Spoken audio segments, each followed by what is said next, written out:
Moi, j'estime qu'il y a plusieurs cercles. Donc, tu as le cercle familial.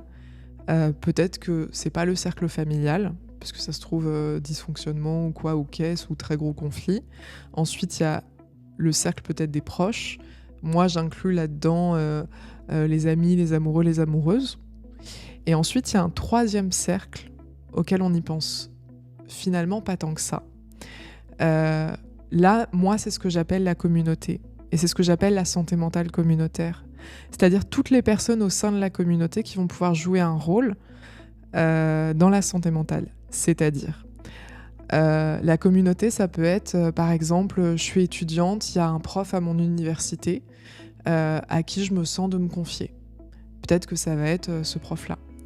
Peut-être, je suis j'ai des activités bénévoles, et peut-être ça va être des gens au sein de l'asso bénévole. Peut-être ça va être, je fais du sport et j'ai mon coach sportif, peut-être que c'est cette personne-là auquel je vais avoir envie de me confier.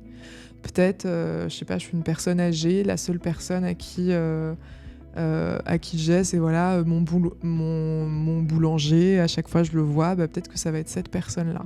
En fait, c'est pour ça que moi j'estime que la santé mentale c'est très communautaire et c'est toute la communauté qui est engagée là-dedans, parce qu'on a tous et tout un rôle à jouer là-dedans. Et en fait on se rend pas compte, mais ça c'est mon expérience de voyageuse solo et d'autostoppeuse.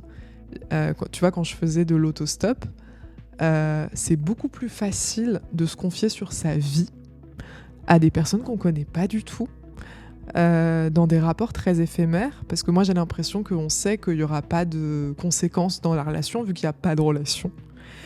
Et c'est vraiment un truc que j'ai ressenti. Moi je sais à titre personnel que des fois je me confie sur des choses qui me pèsent énormément, mais à des gens finalement que je connais pas du tout, et c'est beaucoup plus sécuritaire.